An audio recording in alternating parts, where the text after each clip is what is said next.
All right, time for part two. I'm going to read as much as I can today because I've got to go get a haircut in a few hours. Okay, let me announce that I'm live on Discord. Okay, let's see. Right.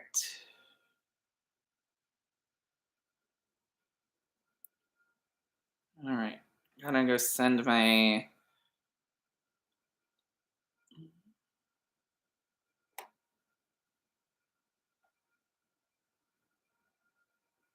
Here we go.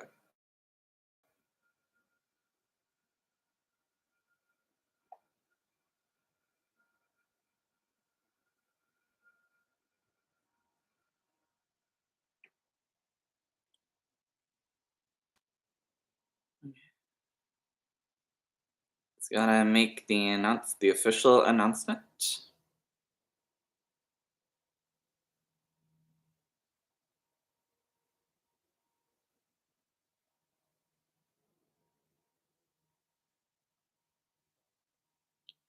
All right. Here we go. I'm going to start with chapter 5. Okay, chapter 5. Sarah craned her neck when they passed through a quaint and adorable little village. She spotted a white spired church, a building with a sign that said general store, a pharmacy, a school, a newspaper, the town hall, the blacksmith shop, and a lively stable, a livery stable. Avonlea, Alec King announced proudly. It reminded Sarah of the miniature village she had played with when she was younger. It was made of wooden blocks and it even had a little green wooden fir trees. After a time, they turned down a winding, tree lined road and soon passed a little pond surrounded by trees and bushes. A large weeping willow looked as though it were leaning over a sipping from the pond. How poetic, Sarah sighed. I'd have missed the village of Avonlea if I'd blinked, Louisa said, her nose once again twitching with distaste. In the front seat of the buggy, Alec King spoke to Andrew. Did your father ever tell you he almost drowned in our pond, Andrew? Andrew grinned. He told me you dared him to swim across it, Uncle Alec. Is that true? Alec laughed and slapped his knee. He turned around and glanced at Sarah. If it weren't for your mother, Sarah, Andrew's father wouldn't be alive today. Ruth jumped in, clothes and all, and saved him from drowning. Sarah smiled with pleasure. It was rather nice to think of her mother as a true heroine. Really? She asked, wanting to hear more about her mother. I'd like to swim in the pond, she ventured. It looks like a mirror so clear and inviting. Swimming in ponds, indeed. Lord knows what infections you might get, Nanny sniffed. But she is just a fuddy-duddy. Okay. Sarah didn't contradict her Nanny Louisa, but she wished at that moment that Nanny Louisa weren't such a worrywart. Once, when traveling with her father, Sarah had seen a group of children playing together near a pond. He had called them urchins because their clothes were dirty and they were playing unsupervised. Sarah thought they looked happy and she wondered how it would feel to run and play like that. She even wondered how it would feel to get one's clothes dirty now and again. Candy, Andrew offered, fishing a boiled sweet from his pocket. Sarah reached for it, but Nanny smacked her hand. There will be no sweets before dinner.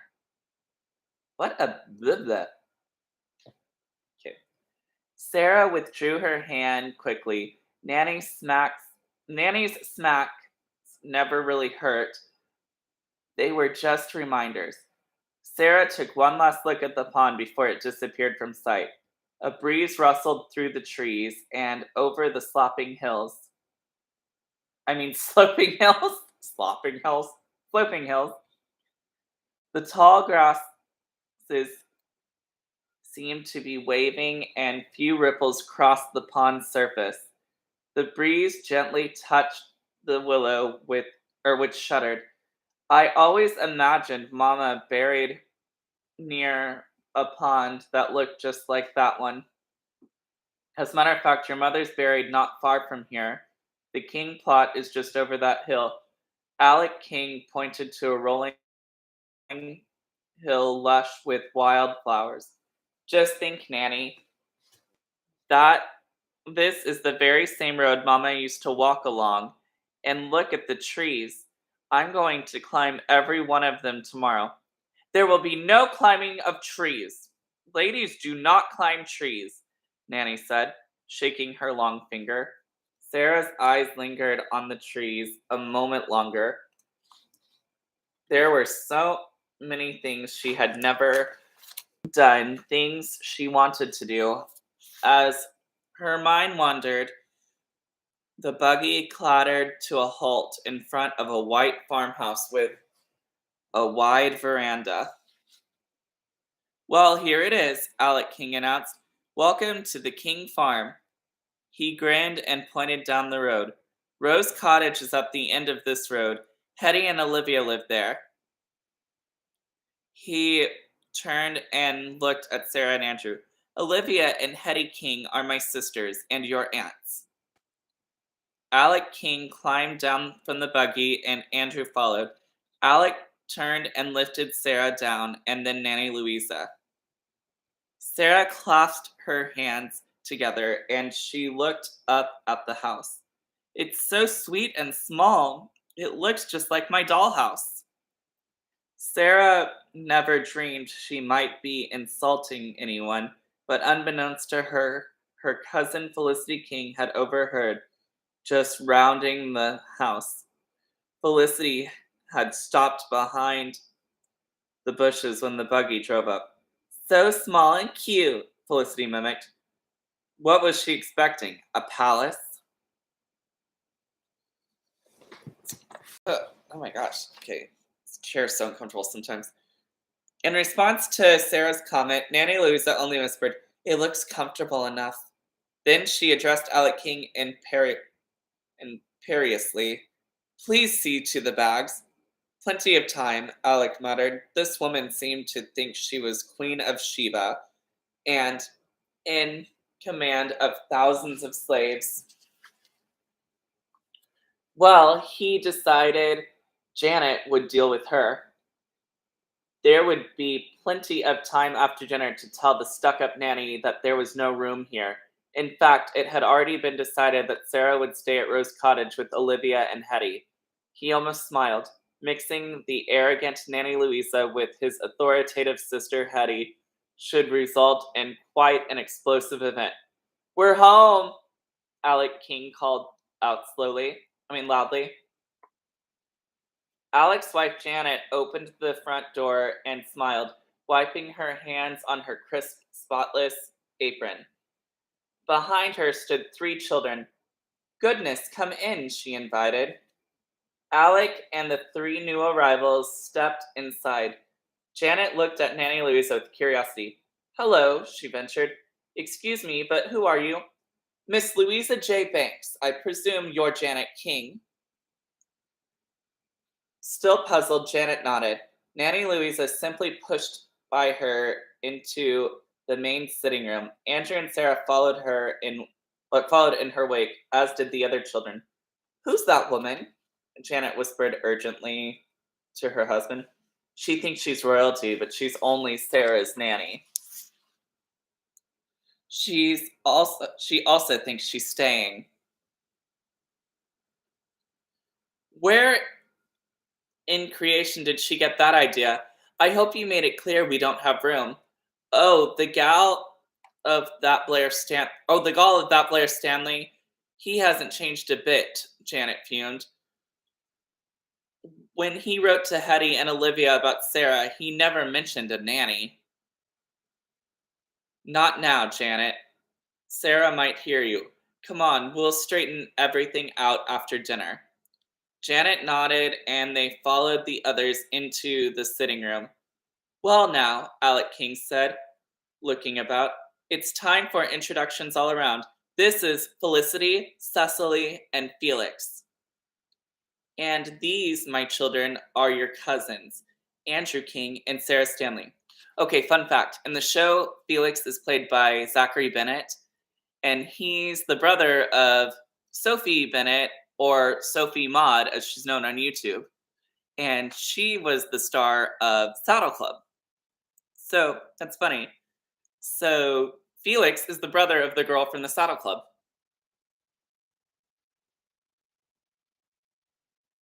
Okay. Felicity was a pretty girl with golden hair and big brown eyes.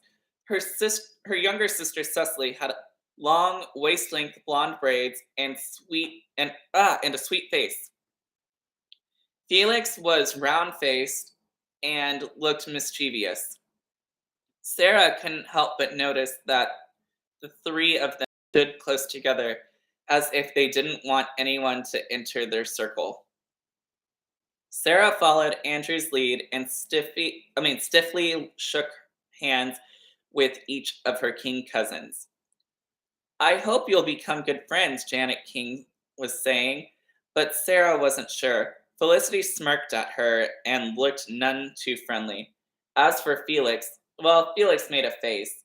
He looked like a proper brat, Sarah decided.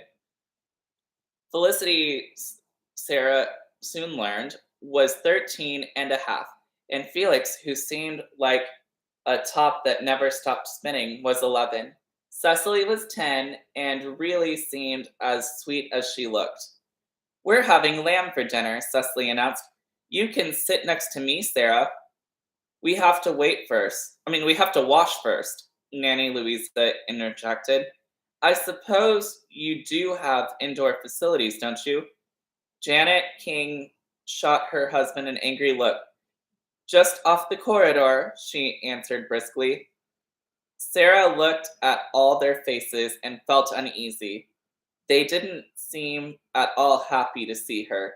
She wondered if they wanted her to visit at all. Chapter 6. The buggy, still burdened with luggage, pulled away from the King farmhouse and back onto the dirt road that led to Rose Cottage. Sarah sat primly in the back seat with her nanny. She hoped her aunts Olivia and Hetty King wanted her more than her King cousins. An adventure. This was supposed to be an adventure, she reminded herself. Still, at that moment, she felt unsure of just how things would turn out. When Alec King took Sarah and Nanny Louisa from the King farm, the three King children ran up to the room Felicity and Cecily shared and fought for the best view of the departing buggy from the small window overlooking the front of the house. Get out of the way, Felicity, Felix jabbed his sister with his elbow and pushed her aside. You're too fat, he complained. You're the fat one, Felicity quickly responded. Fat, and you have a great big fat moon face. They're gone, Cecily said. You can hardly see them now. Where's that Andrew? Felicity asked as she looked around suspiciously. It wouldn't do if he heard us. I don't trust him. Unpacking, Felix said with dejection. There's not going to be any space at all with him in my room. Did you see all that stuff? He only had one little bag, Cecily observed. One little bag? It's a big bag and it's stuffed, Felix screwed up his face. Heck, it's full of rocks and junk. And he keeps talking about the rocks here and how he's going to collect more. I'll be out in the barn before long, and my room will be all full of rocks. Okay, just 1 second. Gotta check on something.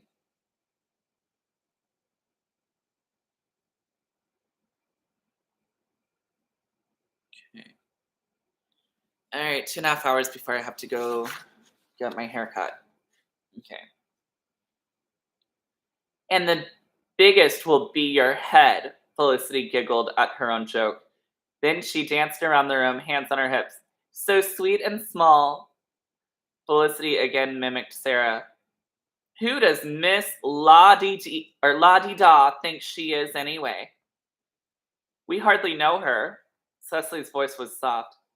Her eyes still followed the distant wagon. Fancy thinking they could all stay here.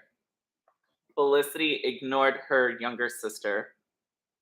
Can you imagine having a nursemaid at her age? Felicity paused, then turning to look in the mirror, ran her hand over her own cheeks. And her complexion's terrible. I suppose that comes from living in Montreal.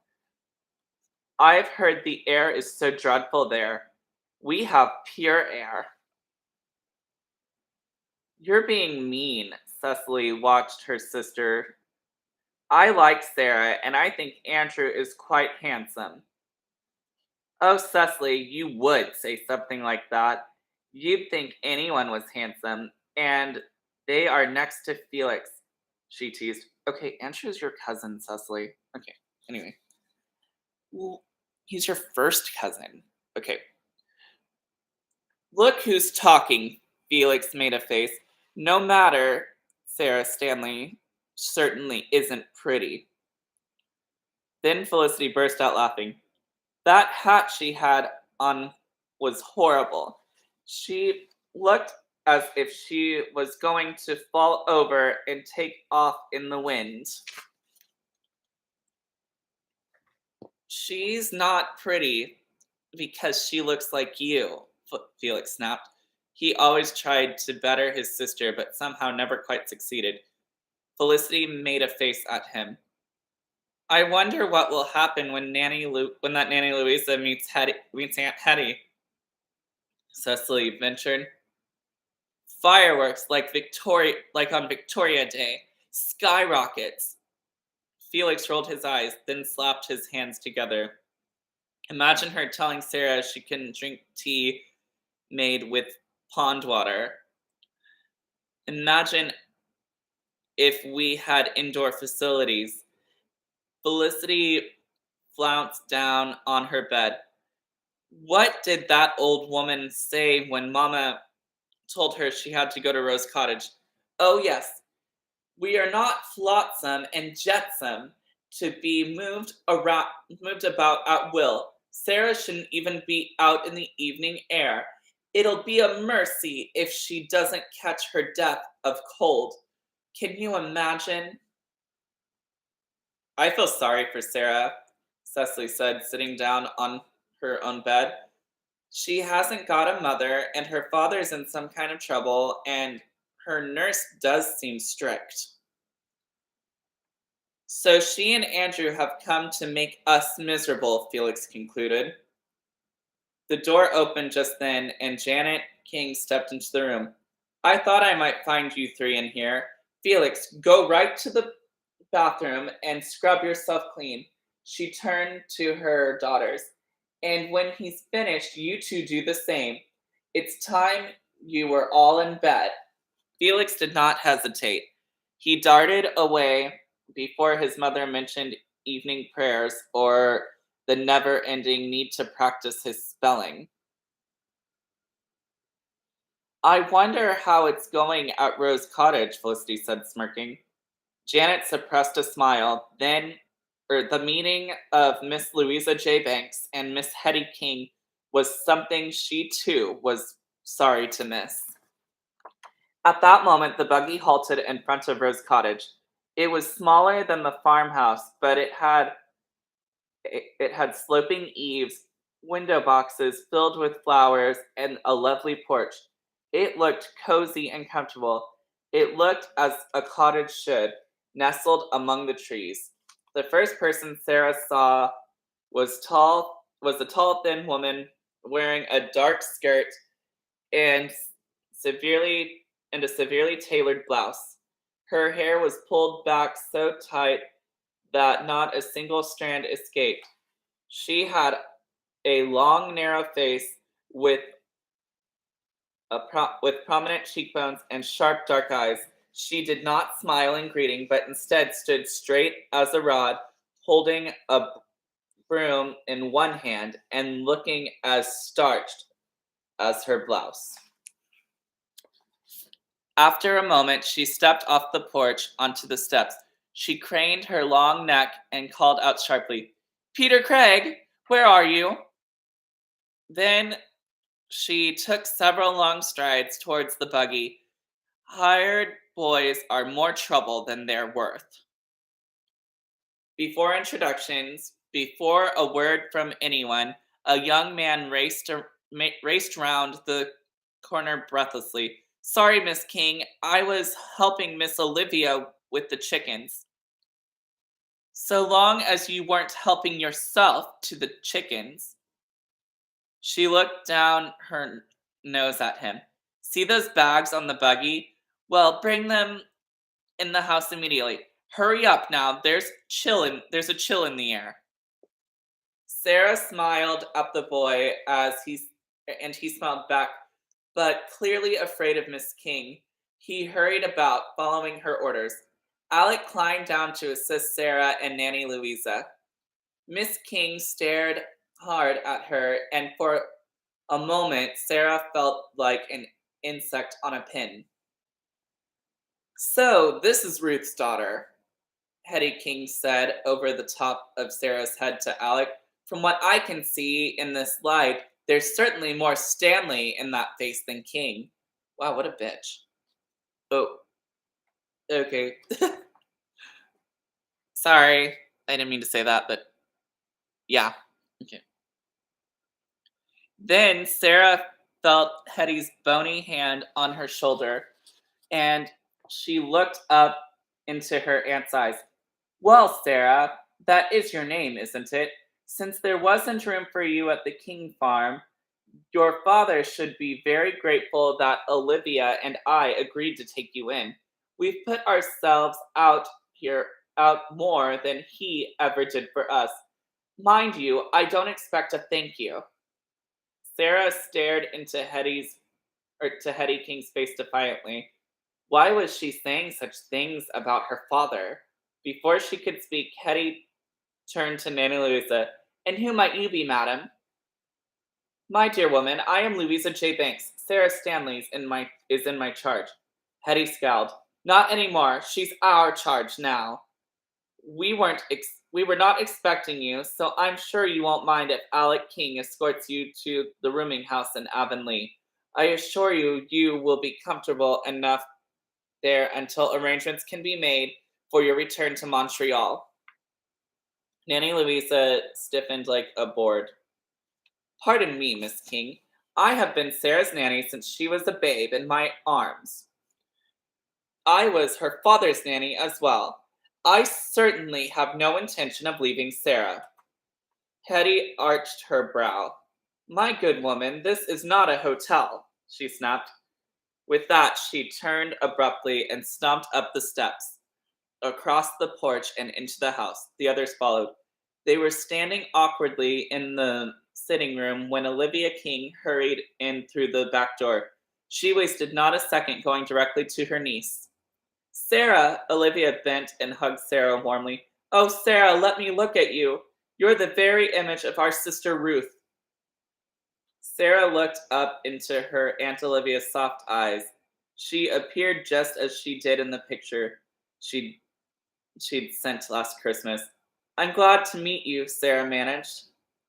Olivia turned around, seeing Nanny Louisa, held out her hand. "Good evening, Miss Louisa J. Banks. And it is no longer evening, my good woman. This child should be well on her way to bed." Olivia looked at Sarah. "You are tired, aren't you?" Sarah nodded wearily. "Hetty, we mustn't keep Sarah up any longer. We can save our get-to-know yous for morning. I think. Come along, dear. I'll show you your room. I spent days fixing it up for you. I hope you like it." Nanny Louisa hurried up to Olivia as she guided Sarah towards the stairs. "Excuse me, but I will see the child to bed." see the child to bed. Sarah thought that Olivia looked a bit surprised. Olivia did not wish to be impolite, though, and was in fact a bit timid. I'll show you the way, she said, allowing Nanny Louisa between them. Hetty then stepped in front of all of them. I've told you there's no room here for you unless you want to sleep in the chicken coop. Nanny Louisa was not to be intimidated. If need me, I shall if need be, I I shall sleep on the floor of Sarah's room, she announced, and without further conversation, she edged round Hetty and flounced up the stairs. When she reached the top, she called out her orders. Bring our bags up immediately. Sarah will have an egg boiled for exactly 3 minutes for breakfast. Not too hard, not too soft. Do see that it is just right. Wow, I don't like Nanny Louisa or Hetty. At the foot of the stairs, Hetty folded her arms across her narrow chest and looked at Alec King with narrow eyes. She looked like thunder. She looked like a thundercloud and mad enough to wring the neck of Sarah's nanny, Louisa J. Banks. Hetty King was not used to taking orders. Quite the opposite. She was usually the one giving them. Knowing his eldest sister, okay, let me start over. Knowing his eldest sister as he did, Alec stepped back as if expecting an explosion. Alec King, you be here at 7 a.m. That woman will be on the first train out of here without fail. Hetty pressed her lips tightly together. Alec King opened his mouth to speak, but saw the look on his sister's face. Clearly, Nanny Louise and Prince Edward Island were numbered. Chapter 7. Sarah's room at Rose Cottage had a window overlooking the fields and the barn. You can smell the ocean, Olivia told her when she showed Nanny and Sarah the room. And when the moon is up, it shines right in this window. Moonlight and the smell of the ocean. It sounded pleasant, and Olivia seemed very kind, but everyone else seemed dreadful. It's small, Nanny sniffed. Sarah rather liked the room. Although she said nothing, it had pretty flower wallpaper and a bed with big quilts and fluffy pillows. Most interesting of all was the shape of the room. It wasn't exactly rectangular, like her room in Montreal, but instead was shaped more like a squashed square, with one wall longer than its opposite. Ow, this chair is hurting me for some reason. Okay, there we go. That's more comfortable. Okay. She remembered that many old houses had secret passages, and that passages caused the rooms to be oddly shaped. Sarah wondered if Rose Cottage had any secret passages. The bed proved too narrow for both Sarah and Nanny Louisa, and for a time they tossed about trying to find a comfortable position. Then Nanny Louisa got up and announced that they both needed a cup of hot tea to help them sleep. Sarah closed her eyes and waited in the dark bedroom while Nanny went downstairs. Soon, though, she heard loud voices, the loud voices of Nanny Louisa and Aunt Hetty. Olivia was there too, but she spoke so softly that Sarah could barely hear. Sarah crawled out of bed and went to kneel by the grate in the floor. It was there to allow heat to rise from the wood stove in the kitchen to the top of the house. But the sound traveled up too. Sarah heard every single word while her imagination created both the image of her outraged nanny and her stern, domineering aunt. I'd like to make Sarah a little tea. Is there no hot water in this house? Nanny Louisa asked in irritation. There is if you boil it, Hetty replied sarcastically. Here, let me put the kettle on for you, Olivia offered. It's no trouble at all. You do wash your dishes in hot water, don't you? They don't get clean otherwise, Nanny Louisa informed them. Of course we wash our dishes in hot water, Hetty snapped angrily. I am only concerned with Sarah's well-being. You needn't worry, we'll take good care of Sarah. We'll care for her as if she were our own, Olivia put in calmly. Excuse me. Much as I wish we weren't saddled with the child in the first place, it is our duty to Ruth to see to her well-being. I, for one, am not a person to shirk my duty, Hetty said coldly. Wow, so she doesn't even want the child. Okay. Oh, Hetty, it's more than duty, Olivia interrupted. It is my duty to look after Sarah. I do not neglect my duty either, Nanny Louisa spoke firmly, as if to put Hetty in her place. Sarah listened and felt like crying. What was all this talk of duty? Didn't anyone actually like her? And why didn't anyone seem to understand Nanny Louisa? She is too protective of me, Sarah admitted to herself. But that's just the way she is. The voices from below grew even louder. She is our flesh and blood. She is our responsibility. But another mouth to feed was not part of our bargain, Hetty announced. I assure you I can pay my way, if that's what you're so worried about, Nanny Louisa sounded as cold as Hetty. No amount of money would be enough to put up with the likes of you. Your airs and graces far outweigh your common sense, Hetty replied. Even from her listening post at the vent, Sarah could hear the bristling in both women's voices. Nanny Louisa responded immediately. Mr. Stanley warned me about your hard-hearted ways. You turned your back on your own sister simply because she chose to leave this godforsaken island and marry him. That man dragged Ruth halfway around the world and back. He didn't give a second's thought to her health, not a second, Hetty replied in a loud, almost shrill voice. She accompanied him wherever he went. She did so gladly. She loved him. And she paid the price for his heedlessness with her life. Hetty's voice was accusative. Accusative? Accusative. Why can't I say that word? Okay. Accusative. Okay. How dare you say such a thing? That man loved his dear wife with all his soul. Oh, he warned me about you. I didn't believe such a viper as you could actually exist. But now I see he spoke the truth. This is my house. How dare you speak to me in that way in my own house? You will be leaving in the morning if I don't throw you out first. Do you hear me? No one, Sarah thought, could have failed to hear Aunt Hetty. Again, Olivia tried to intervene. Hetty, really, things will seem so much clearer after a good night's sleep. I warn you, Hetty said, if you don't choose to leave, I'll tell the child the truth about Blair Stanley's situation and why she is here in the first place.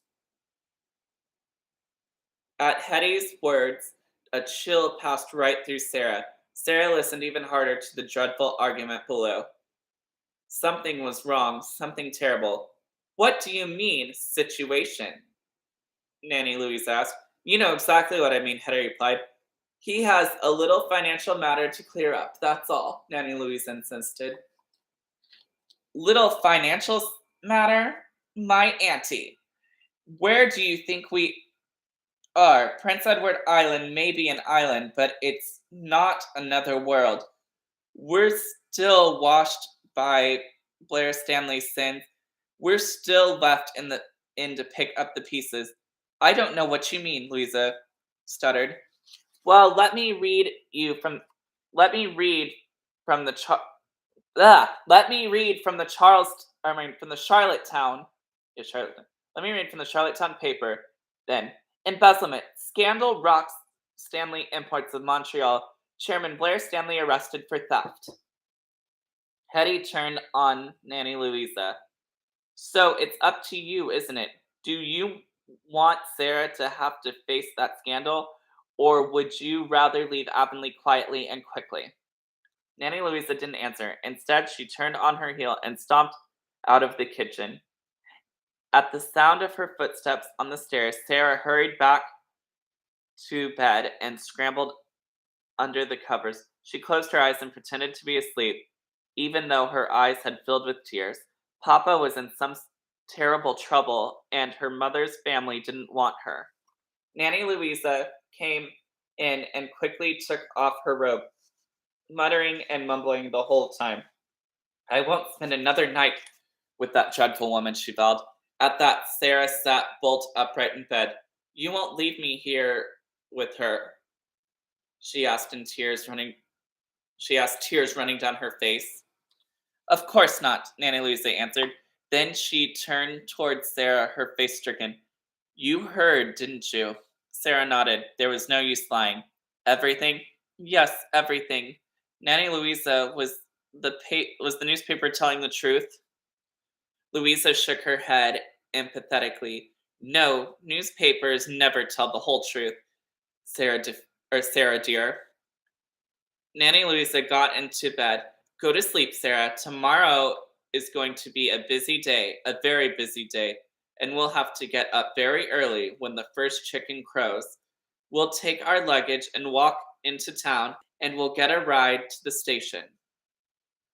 We're leaving this terrible place, so you just listen for the first chicken. Rooster, Sarah said. It's roosters that crow, Nanny. Roosters, chickens, never mind, dear. Just go to sleep. Well, a rooster is a male chicken. Okay. Sarah finally dropped off to sleep, but it wasn't long before she felt cold and then woke up enough to hear the rooster crowing.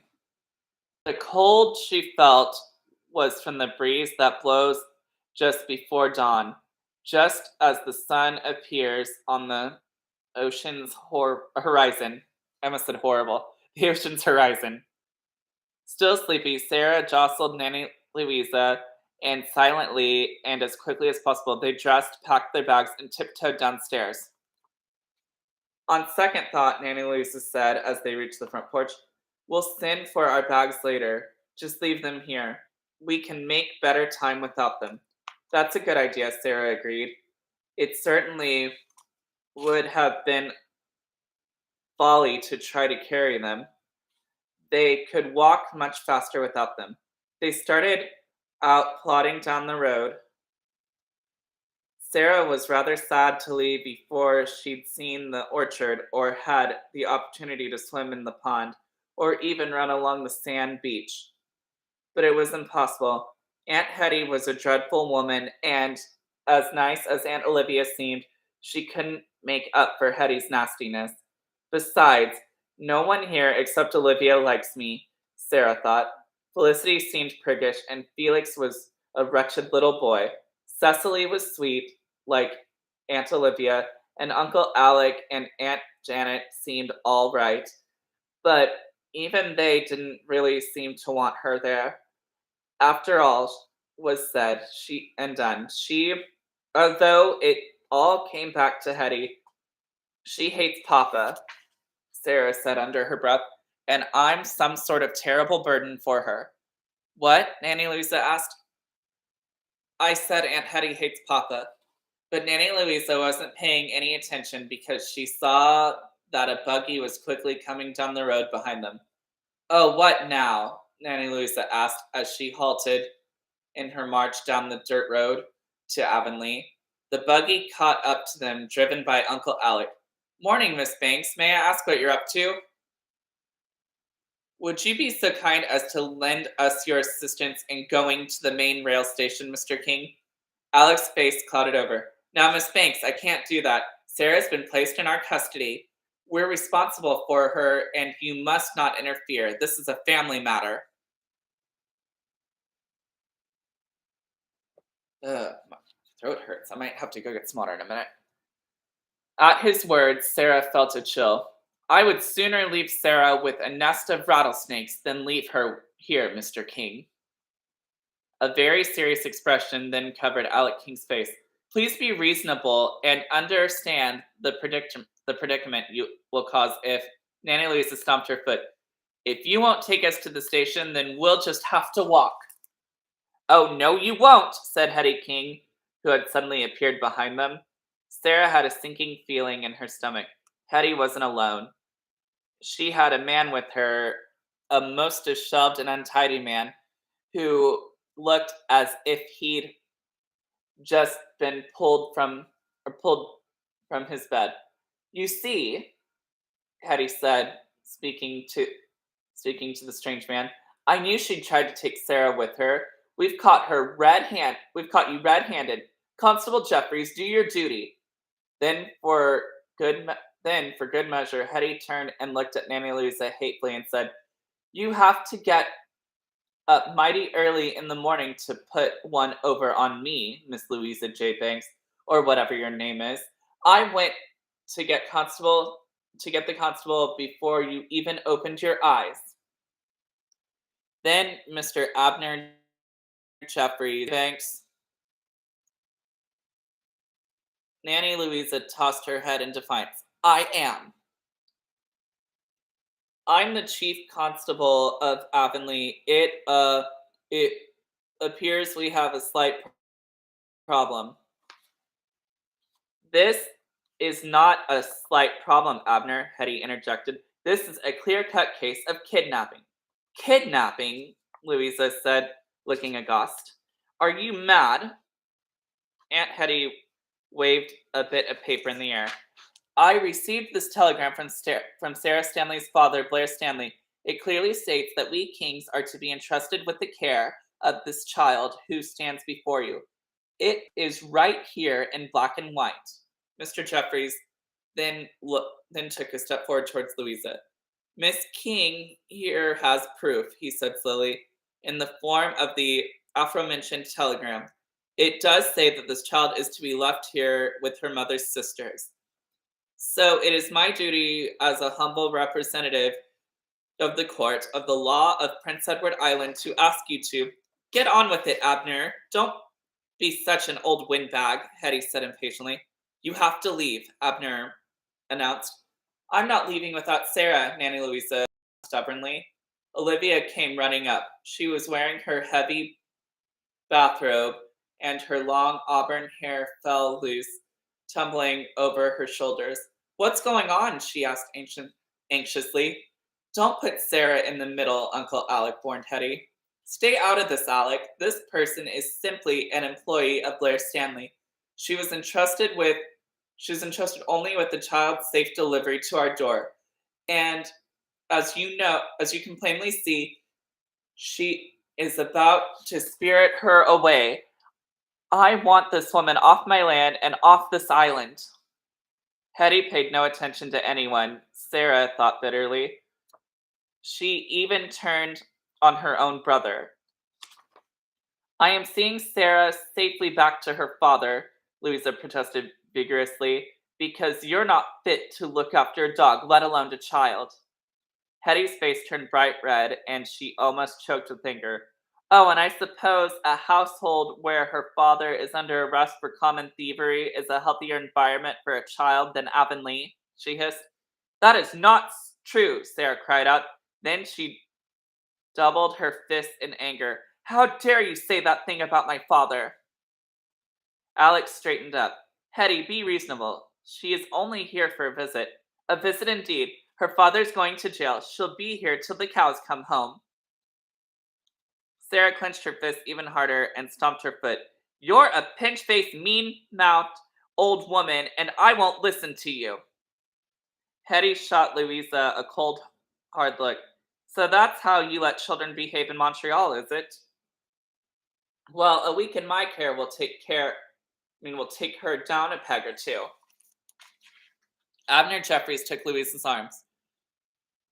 Could we please proceed? If you persist, ma'am, I'm afraid I'll have to charge you with the aforementioned kidnapping. If you leave for the train station willingly with me now, we can let the whole thing drop. No harm done. Louisa's luggage was fetched, and Abner Jeffries borrowed Uncle Alec's buggy to take Nanny to the station. Nanny Louisa stood up straight and said loudly, "I've never in my whole life seen such a mockery of justice. I am a Christian woman. I'll go, but you haven't heard the last of this. I promise you that." Then she turned and took Sarah's shoulders. I would not leave I would not leave you for the world, Sarah, but I have no alternative. I promise you with all my heart that I'll come back and fetch you once I have made other arrangements. Your father needs you to be strong. Make him proud of you, my dear. Be brave. Hot, angry tears ran down Sarah's cheeks. No, I won't let you go. What about me? What am I going to do? No one is going to harm you. It's all right, my dear, Nanny Louisa said, trying to calm her. Sarah tried to cling to Nanny Louisa, but they were separated. Then she ran into the house and up to her room, where she locked herself in and collapsed on the bed. Why did Aunt Hetty want to keep her? She didn't even like her. She tossed angrily and tangled up the sheet in both fists. Papa was under arrest. Her mother's sister seemed like an old witch. Nanny was gone. It was as if the whole world had turned rapidly, and when it stopped, everything in her whole life had changed. Now, 24 hours after her arrival at Rose Cottage, Sarah lay on the bed and stared at the beamed ceiling of her room. This had been the most horrible day of her whole life. Well, what about when her mother died? Okay. Oh, wait, she was 3, though. There was a light tap on the door. Sarah, Sarah, dear, please come downstairs and have something to eat. Sarah sniffed and crossed her arms over her chest, then shouted, I'll starve myself before I eat at the same table as that horrible woman. Sarah, dear, please come downstairs. If you don't eat, you'll become ill, Olivia pleaded. And then through the door, she heard Hetty's voice. You will hear no more begging from us, young lady. The larder is locked up after supper, so it will do you no good to try to sneak food at night. If you're hungry, there are berries in the fields. Sarah listened as the footsteps grew faint, and they went back downstairs. She pressed her lips together and turned over on her side. I won't give in, she whispered. I won't. Chapter 8. Sarah sat up and blinked her eyes. The room still seemed unfamiliar, and each time she awoke from a deep sleep, she had to ask herself where she was.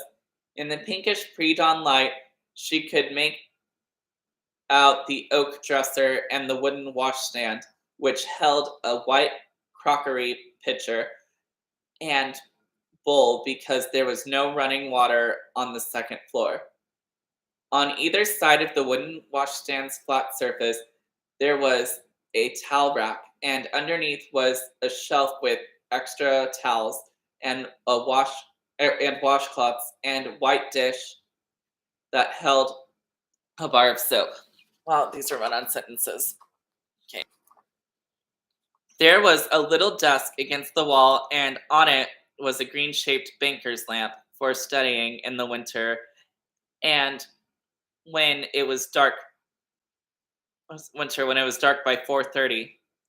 Dang, I'm glad I don't live in Canada right now, because I thought that getting dark at 6 was bad, but dang. Sorry, Canada. Okay. The desk came with a ladder back chair and with a woven cane seat. There was also a more comfortable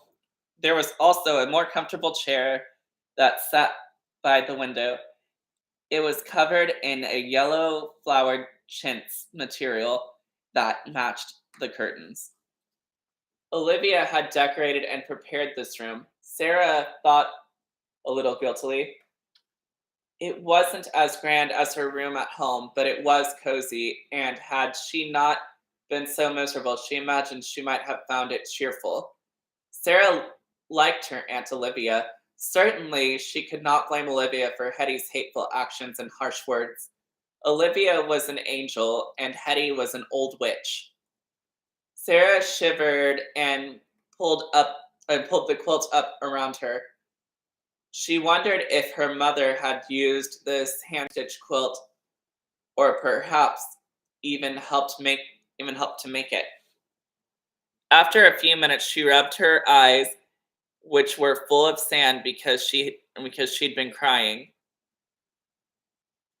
Well, there was no use in crying now. Nanny was gone, and she was alone and hungry. She'd hardly eaten anything on the train, hadn't eaten much for supper at the King House, and hadn't eaten at all yesterday.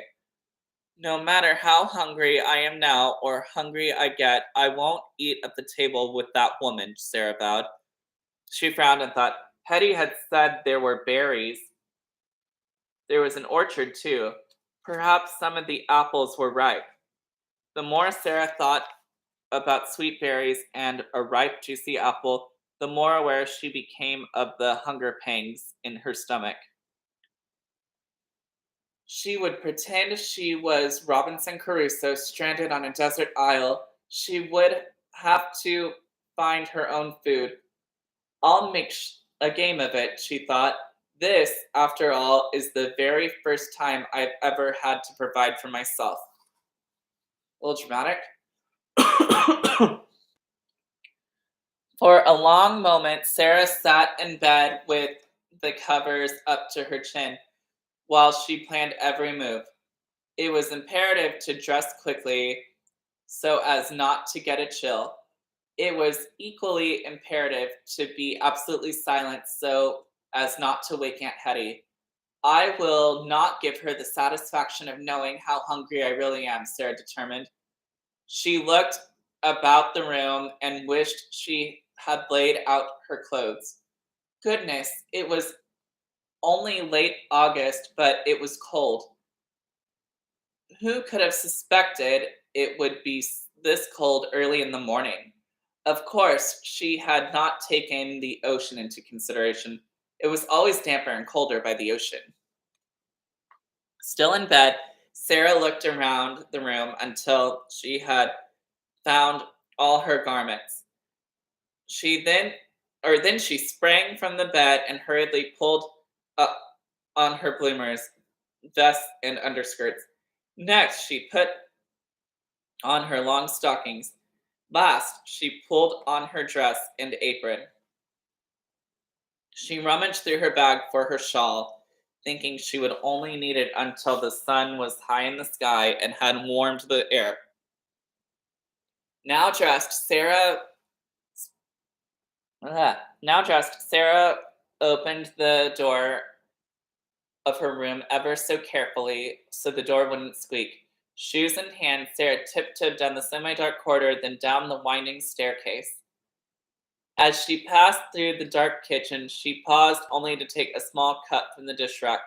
She eased open the back door, slipped on her shoes, and through the dewy grass towards the orchard.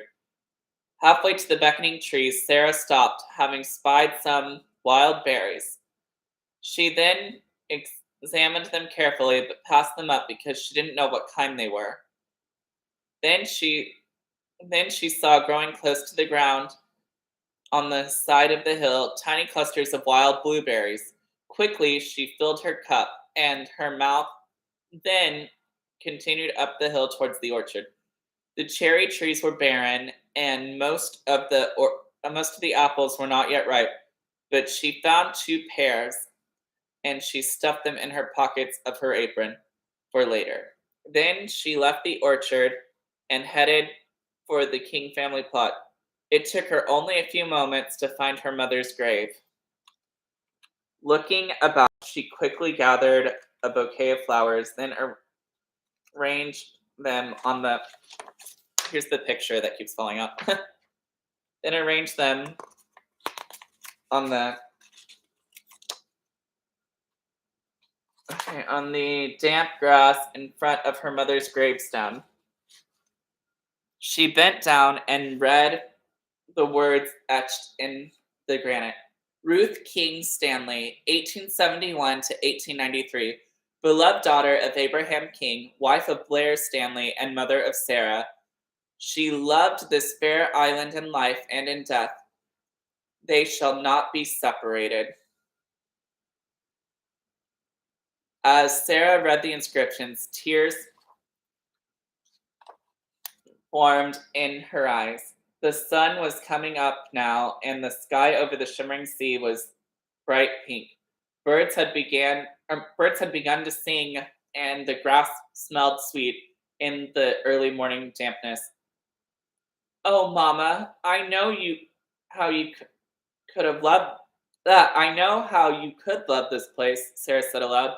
She could hear the quiver in her own voice, but she wiped her tears away and bit her lip. Then she sighed and thought of wicked Aunt Hetty. But how did you get along with your own family? She asked. Then, feeling someone's eyes on her, she turned around abruptly. Peter Craig, Aunt Hetty's hired hand, stood only a few feet away. He smiled at her sheepishly, and Sarah could see he was embarrassed. Good morning, she managed. Peter grinned and then shook his head.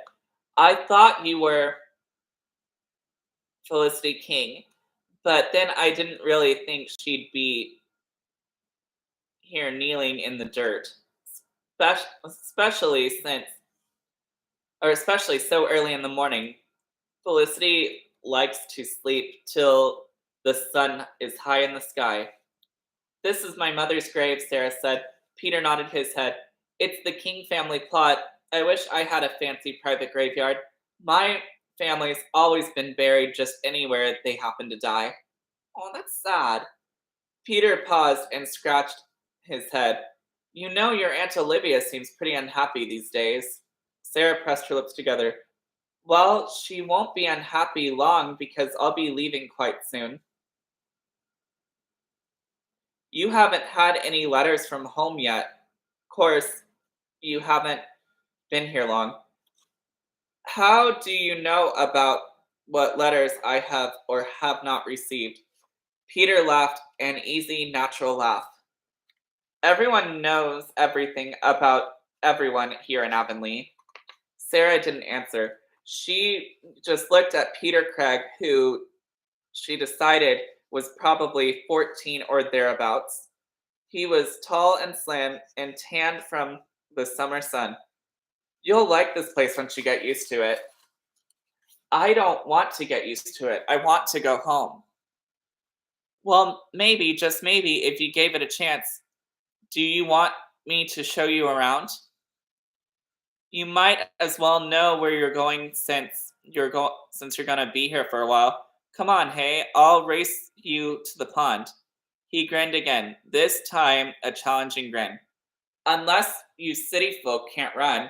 Sarah watched for a second as Peter took off towards the pond. Then, wanting to show him she could indeed run, she took off after him. What a wonderful feeling. The wind caressed her cheeks, and she could feel the dew-damped grass squish beneath her feet. At the pond, she stopped. It's so quiet. Sarah stared into the placid water. She could see her image quite clearly. Her long blonde hair was tied back with a blue ribbon, and her cheeks were flushed from running. It's quiet now, Peter perched on a rock. It isn't so quiet on a spring evening when all the frogs are peeping. Sarah tilted her head. Peeping? I thought frogs croaked. Bullfrogs, maybe. But here we have little tiny frogs. They're called peepers. There are thousands of them, and they all peep at once. Come here. Come here. Here. Here. Are you a peeper? Are you a peeper? Are you a peeper? No, you're a dog. You're a dog. Yes, yeah. Yes, you are. Yeah. Okay. All right. I'm afraid I won't be here in the spring to hear them. Peter touched the water with his hand. You know, the water's still warm enough to swim in. Of course, so is the ocean. The ocean, I've always heard it was very cold far north. Not here, something about currents, the Gulf Stream, I think. Anyway, it stays warm till September, especially if the water's shallow, like in the bay. Well, I do like the pond. Wouldn't it be perfect if there were two matched swans? Sarah looked dreamily at the water. Peter made a face. Nah, swans are meaner than geese, and I've got enough trouble feeding the geese. Yeah, swans are so mean. Like, I hate swans. Okay, all right. Sarah ignored his all too practical rejection of her romantic notion. Are you going to show me the seashore too? Sarah stood up, ready to explore more of the island.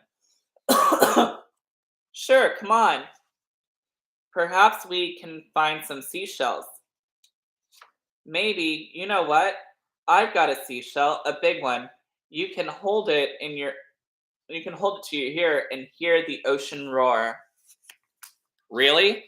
Yeah, I'll show you sometime. Well, come on. It's a ways down the seashore. Sarah picked up her shawl and followed Peter. They ran across the fields and the sloping hill that led down to the sand dunes, and ultimately they reached the sand beach where the waves broke gently on the shore. Ugh, sorry, I'm tired for some reason. Perhaps, Sarah thought, it was good to have one friend in Avonlea, even if she wasn't staying. Chapter 9. The wood stove in the kitchen burned slowly, and inside its oven, a large chicken browned to golden perfection. Next to the chicken, a ring of huge Prince Edward Island baking potatoes sizzled in their scrubbed jackets. Aunt Hetty, dressed as usual in her dark tailored skirt, spotless white blouse, and clean scratched apron, shelled peas from the garden. Each round, hard pea, hit the bottom of the big iron pot with a resounding ping. Olivia stood by the stove stirring the gravy round and round so that lumps wouldn't form and it wouldn't stick to the bottom of the pan as it grew thicker and richer. Excuse me. I'm upset, Hetty. Wait. Oh wait, never mind. You're going to stir that gravy to death, Hetty observed, with annoyance in her words, emphasized by a chorus of peas pinging on ca- on cast iron. I'm upset, Hetty. I think there are other ways to deal with this situation. I'm afraid that poor Sarah is starving herself to death. She's as thin as an iron railing. I am a teacher, and I do know how to deal with children, Olivia. I wouldn't have any control in my classroom if I didn't make the rules and enforce them. If you don't let them know who's boss right off the bat, they'll run all over you. Olivia stopped stirring. This is not just any child, Hetty. This is Ruth's daughter. Yes, precisely. Consider the facts, Olivia. First, Blair Stanley ruined Ruth's life, and now he's unable to care for their child. And he sent her to us, and in doing so, has cast her out as if she were a pebble on the bench. Shut up, Hetty. Okay. Well, we couldn't help Ruth, Olivia, but we can help Sarah. We can repair the damage he's done. Olivia didn't answer Hetty. She knew her sister well enough not to argue. Hetty was entirely made of stone, and Olivia knew that Hetty, whenever she was planning, certainly had Sarah's best interests at heart. Hetty finished the last of the peas and when this and went to the sink pump to rinse her hands. Looking out the window, she saw Sarah and Peter come running up the driveway. Here comes Sarah now, Hetty announced. Her face excuse me. Her face is red from running. That means she's had a good bit of exercise. So imagine so I imagine she's about ready to eat. I hope so, Olivia said softly. I really don't want her to get sick. The back door opened and Sarah came in. She smiled at Olivia, but turned away from Hetty. So you've decided to grace us with your presence. I suppose you're hungry, aren't you? Hetty raised one eyebrow and looked smugly at Sarah. Not in the slightest, Sarah lied. The chicken smelled delectable, and her mouth,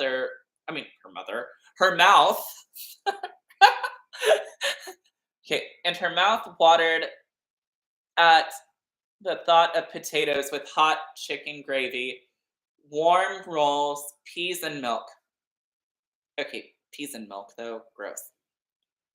But she pressed her lips together and willed herself not to give in to the aroma of supper, nor the hunger she felt in spite of the blueberries and pears she had eaten. You haven't eaten enough in the past 2 days to keep a bird alive, Olivia fretted. Sarah passed them both and headed into the hall. Hetty followed her as she could hear Olivia's footsteps close behind. You are going to speak to me now, Hetty ordered, because I have some questions to ask you. She caught up with Sarah and guided her to the sitting room. There, you sit right there. Sarah sat in the middle of the sofa while Hetty perched across her, from her on the chair with the petite point cushion. Sarah supposed she would have to answer, but she vowed she would do so in as few words as possible.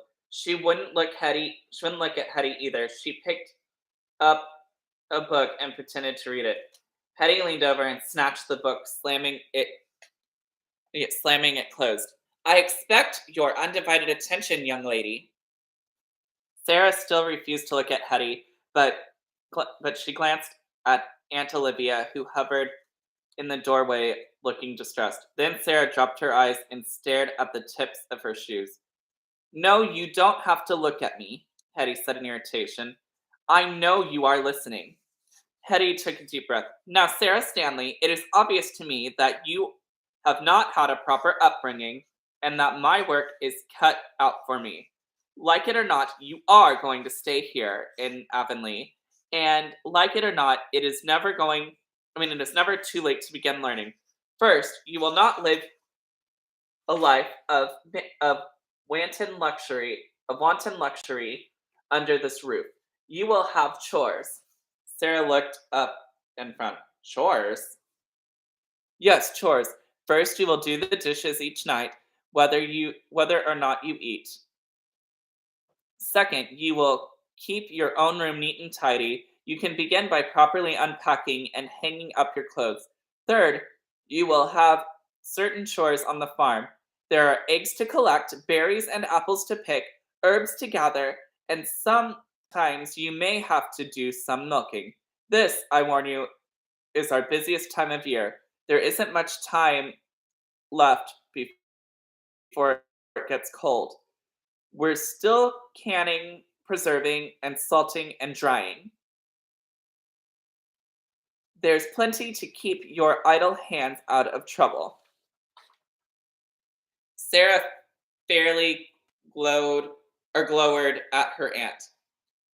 I won't be staying, and I have no intention of letting you tell me what to do. We'll see, Hetty said, letting Sarah's challenge drop. Now, what level are you at school?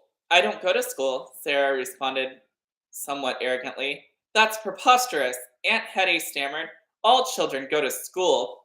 I don't because Papa doesn't approve of a traditional education, Sarah announced. Hetty tilted her head. You mean to tell me there isn't a scrap of knowledge in that head of yours? I didn't say that, Sarah answered sharply. I have had tutors. Tutors? My, aren't we the grand lady? And what in heaven's name do they tutor you in? English literature, art history, painting, music, and dance. My stars. What about mathematics and geography? Hetty asked, still struggling with the reality of Sarah's obviously privileged life.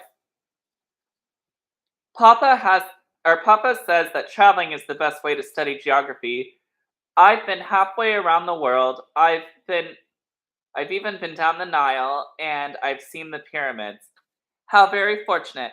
Unfortunately, the pyramids are not on the curriculum, though the shape of their base might come up in geometry. Curriculum? Sarah questioned. What on earth was a curriculum? So you have no knowledge of the basic curriculum. I might if I knew what it was. Hetty folded her arms in front of her with satisfaction. She looked at Olivia hard, then her attention to Sarah. A curriculum is the sum total of the subjects taught at school. The basic curriculum includes reading, penmanship, math, history, and geography. Naturally, the older children study advanced mathematics, algebra, and geometry, as well as Latin. Latin is not math. Okay, anyway, that's a language. Okay, anyway, I won't be here long enough to be bothered with school, Sarah said defensively. Oh, I think you will. Okay, I gotta Google this. I gotta Google this. Okay. Is Latin a type of math?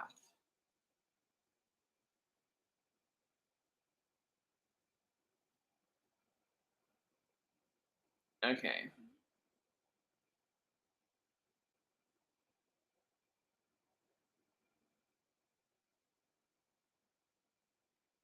Okay, it says there's certain logic that you have to learn to interpret a sentence like in nova ferat amis or an animus mutatis. Okay, sorry, I don't speak Latin. Okay, anyway. But I think it's ultimately inaccurate and a mistake to treat Latin as a puzzle. Okay, blah blah blah. Okay, okay, listen, blah blah blah. Okay, that's an answer website. Let's see. Many letters of the Latin alphabet, both capital and small, are used in mathematics, science. Okay, so I guess you can. Okay, I just never heard about that. Okay, yay, yay! How the education system has changed. Okay, I won't be here long enough to be bothered with school, Sarah said defensively. Oh, I think you will. School starts in just a few weeks, and just because I happen to be your aunt, there will be no favoritism. I can tell you that. Sarah scowled. And just because I'm your niece doesn't mean you can make me like it either. No matter. Hetty stood up and smoothed out her skirt. Olivia waited as Hetty brushed by her into the hall. She went straight to Sarah and sat down next to her on the sofa. Sarah, dear, please come and eat. You're causing me a great deal of worry. Sarah felt her own eyes filling again with tears, and she looked into her aunt's truly concerned face. Then she nodded slowly and, blinking the tears away, whispered, I can't hurt you, Aunt Olivia. I'll eat with her, but I won't talk to her unless I absolutely have to talk to her. Olivia hugged Sarah tightly, then pulling. Oh, here's another picture. Okay, that's Andrew. Okay. Okay, and then here's Sarah and Felix. Okay. Okay. Olivia hugged Sarah tightly and then, pulling away, smiled. Come along, Sarah. Things will get better, I promise you. Chapter 10. So this is a few weeks later. The first day of each new school year was always marked by a kind of competition.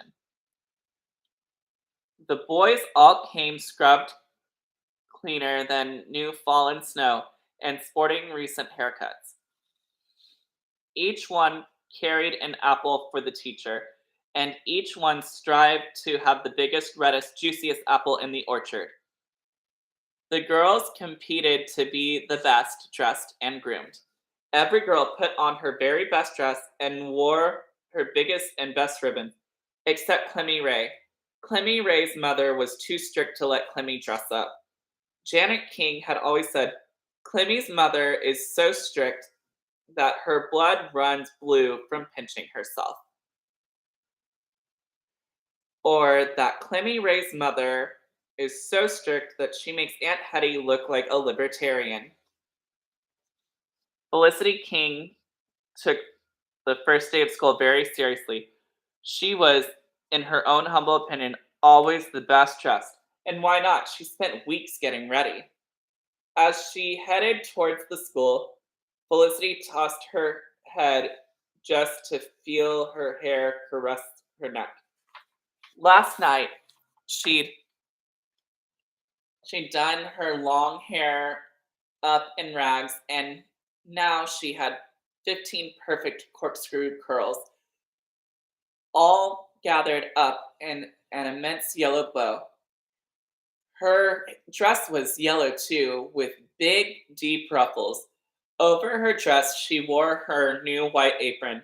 It too had little ruffles over the shoulders and all along its border. I almost said boater. Boater? Yay, I'm making up words. Okay. Felicity walked into the schoolroom and looked about. It hadn't changed one bit since last year. It never changed. Then she sniffed and decided that not even the smell had changed. It still smelled of chalk dust and of old boots and had been dried on the heater.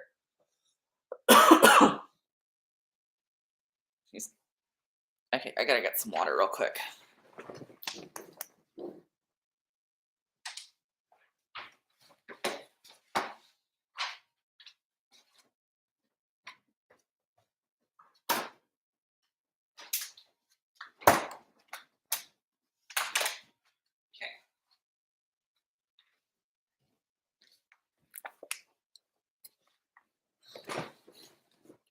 All right.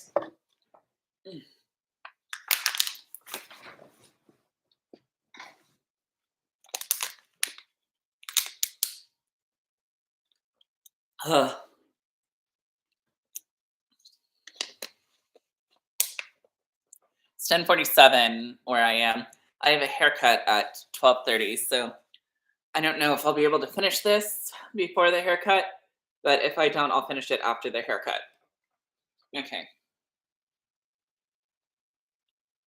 It was a long room with rows of desks.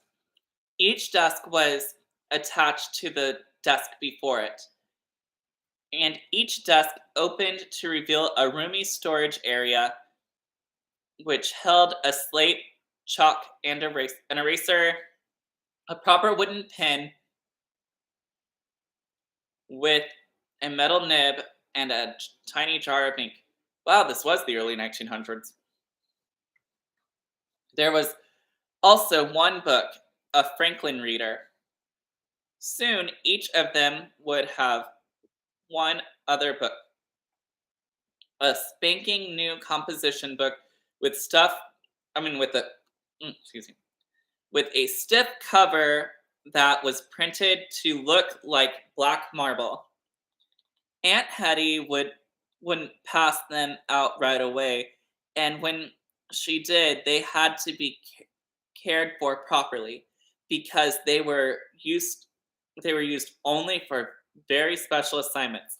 In the exact center of the front room was Aunt Hetty's desk.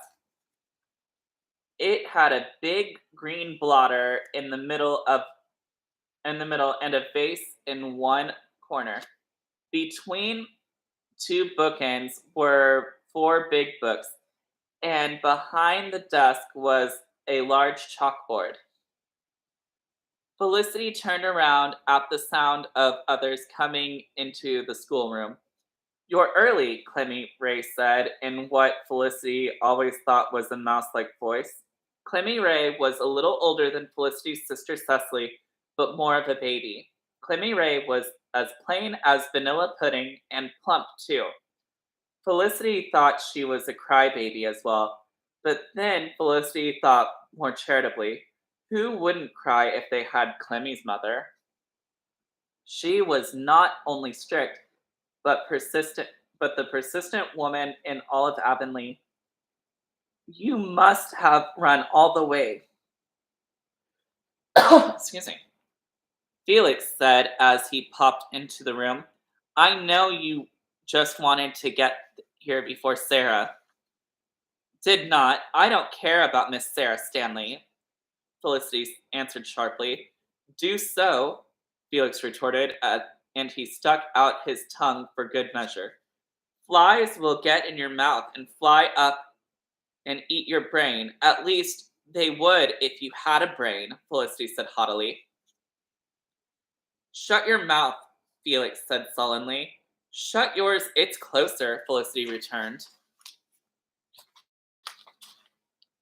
Andrew strode through the door and then stood awkwardly at the back of the room.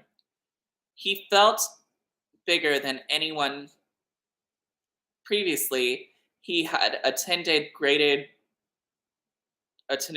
boys' school, so most of the other students were his size.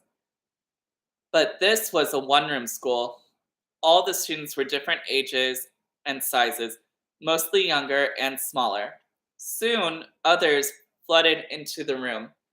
Some of them sat right down, others, especially the girls who wanted to be seen, milled about. I wonder what it would have been like to go to a one-room schoolhouse.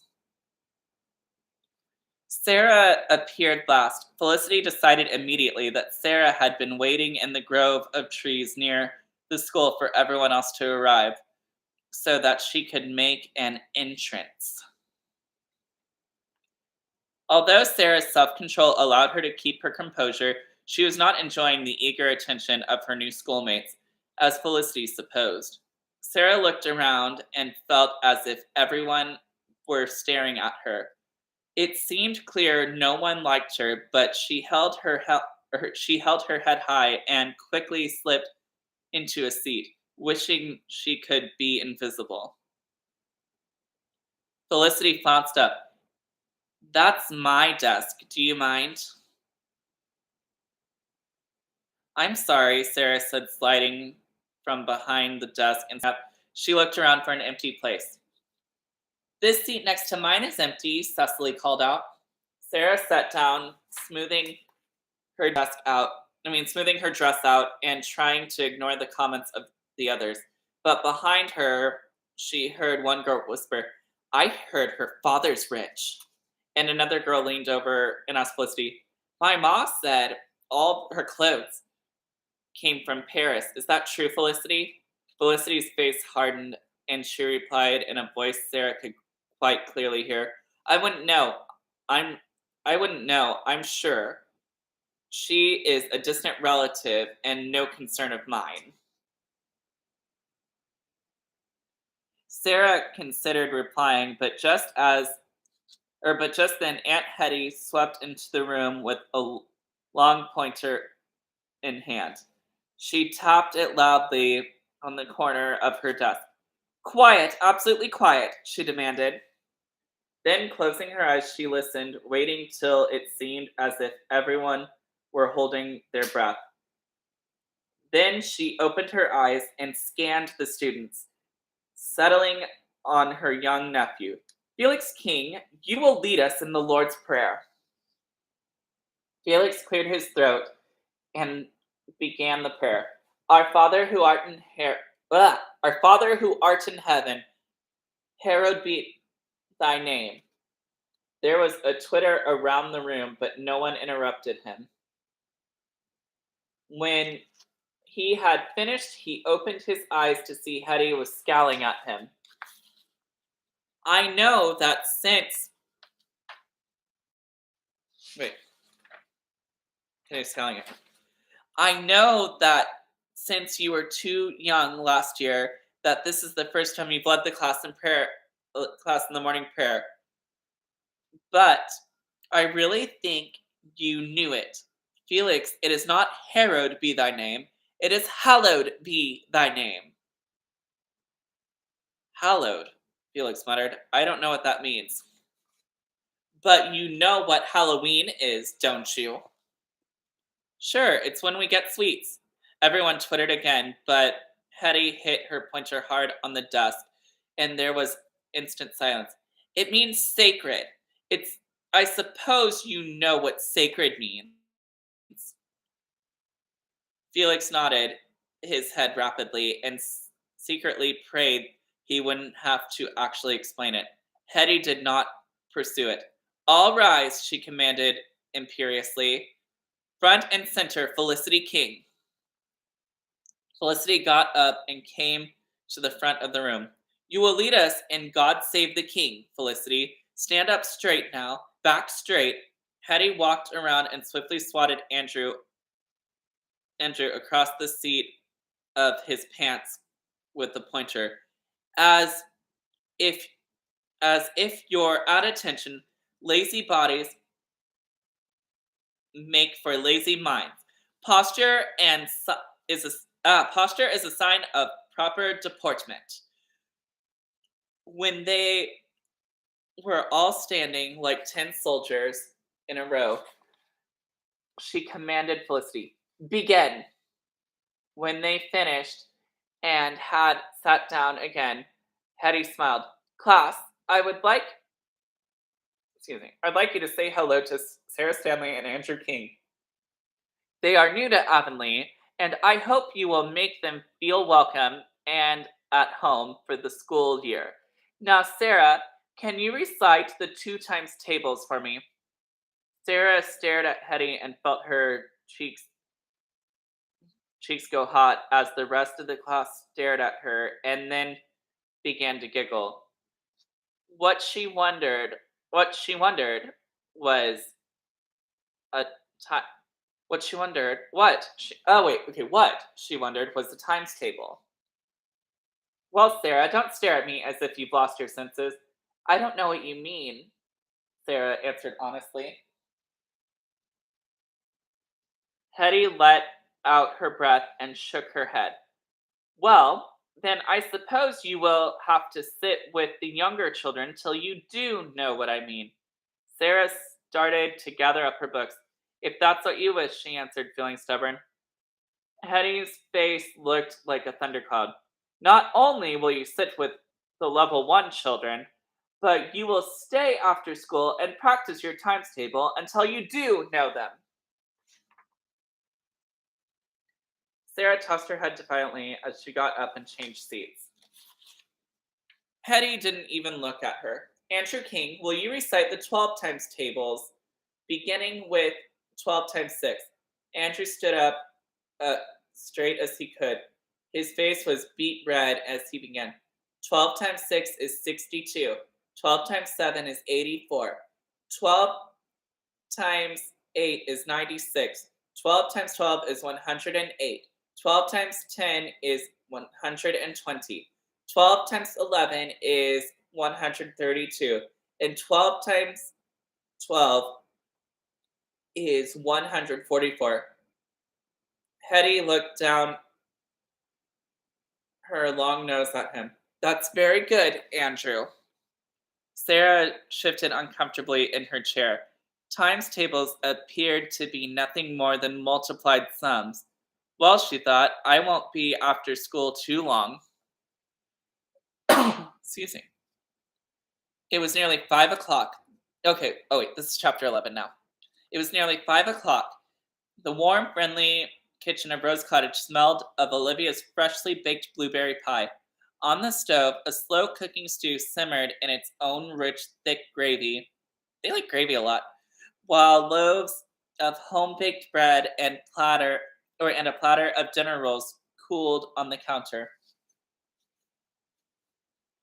Olivia bustled about the kitchen preparing dinner, but her mind was truly elsewhere. She wondered how her niece was adjusting to school. to Avonlea, to the other children, and most of all to Hetty, whose bark, Olivia well knew, was worse than her bite. No sooner had Hetty entered her mind than the back door opened and in she bustled, books under her arm. Olivia looked up and smiled. Well, how did your day go? It went as I expected, Hetty answered. Olivia had hoped Hetty and Hetty would be more forthcoming, but she should have known better. Hetty only responded to direct questions. How was Sarah's first day? Hetty shook her head. Well, it's as clear can be that her education has huge gaps in it. She paused, and the smallest of smiles curved around her thin lips. But I will say she's a clever little thing. She didn't seem to know her times tables, so I kept her after school. With almost no instruction, she produced them soon enough. Yes, no doubt about it, she learns quickly. Well, she'd never heard them called times tables. She knew them as multiplied sums. Olivia smiled broadly. Oh, I felt she was clever, Hetty. I felt it the moment I looked at her. She has bright eyes, bright, interested eyes. A school teacher has to base her assessments on more than just a feeling and bright eyes, Olivia. Performance is what counts. After all, chickens have bright eyes. Hetty, okay. Olivia suppressed a smile. I'm sure you only base your assessments on performance, Hetty. I know you would never let affection color your opinion. Hetty looked at Olivia skeptically. Are you mocking me? Olivia opened her eyes wide with innocence. Of course not. I just meant I know how seriously you take your teaching. Oh my gosh, my nose is so stuffed up today. Okay. I'd be cheating children if I didn't take it seriously. It's a terrible responsibility teaching. At any rate, it's a profound relief for me to discover that Sarah isn't all Stanley. And she isn't one who bends any way the wind blows either. Ruth was like that. She was like a willow in the wind. Hetty sat down and her eyes took on a familiar, faraway look. It was a look she got whenever she talked about Ruth. Remember, Olivia, remember when Ruth wanted to be an actress? She used to dress up and act out all sorts of plays, and she'd make up stories too. Then, poof, all the desire to be an actress was gone and she wanted to be an artist.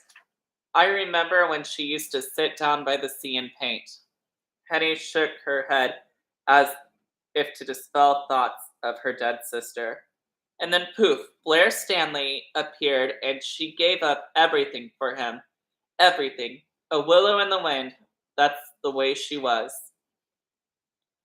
Olivia nodded, then said in a low voice, I think Sarah has Ruth's spirit, though. Hetty nodded her agreement. Yes, I caught her looking at me today, and when I looked up, it was like she was looking. It was like I was looking just like it was just like I was looking into Ruth's eyes. It came.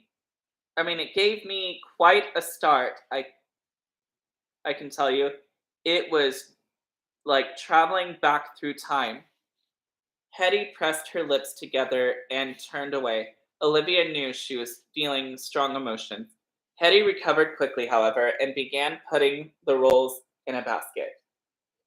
Best to cover up these rolls, Olivia. If they're covered and kept on the stovetop, they'll stay warm till dinner.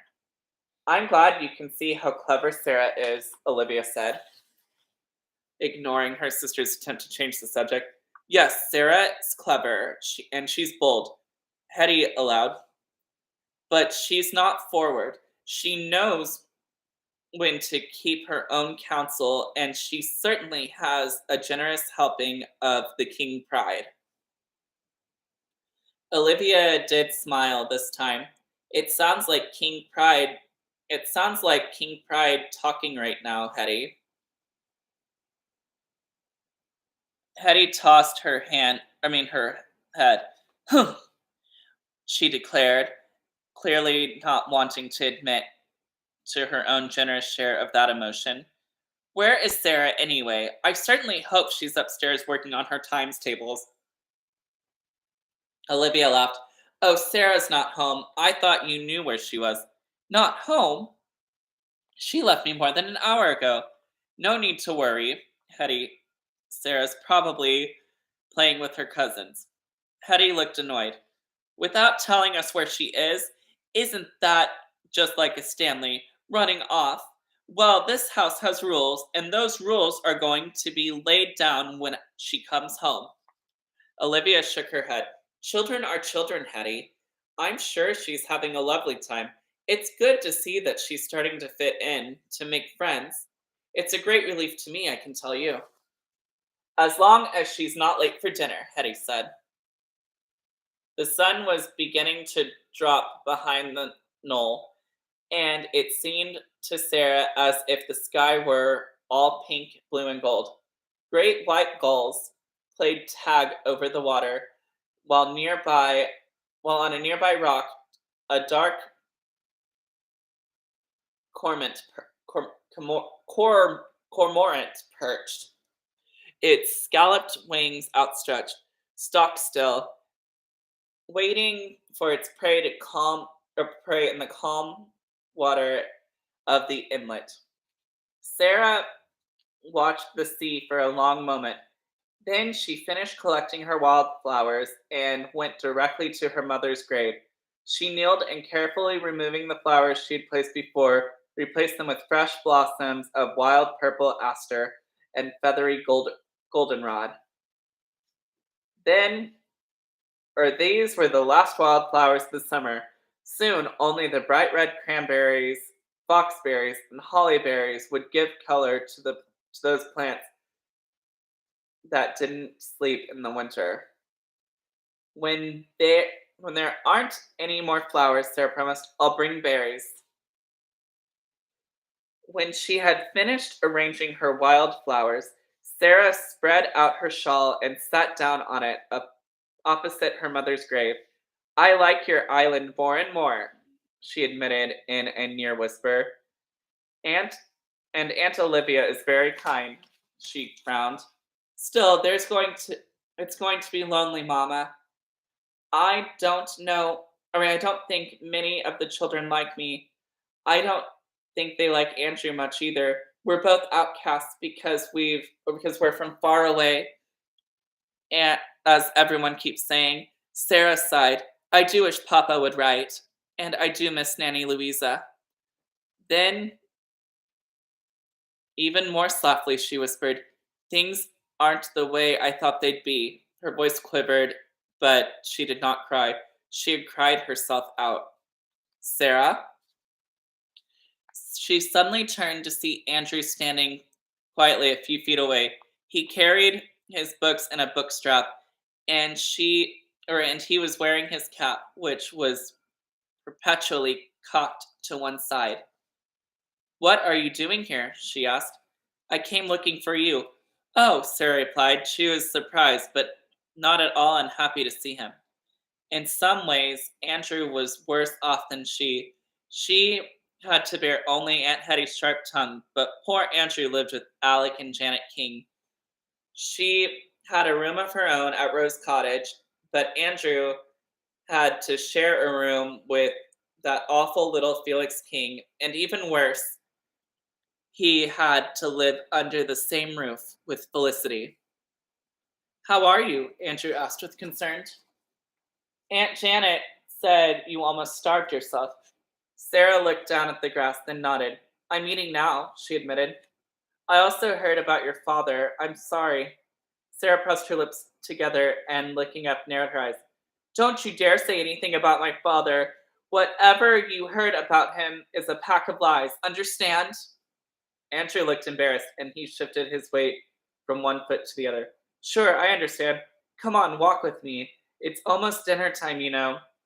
I don't know about you, but Aunt Janet doesn't take well if I'm late.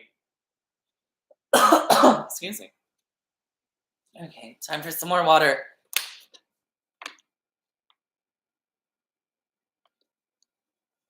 Oh, okay. 1 second. Mm.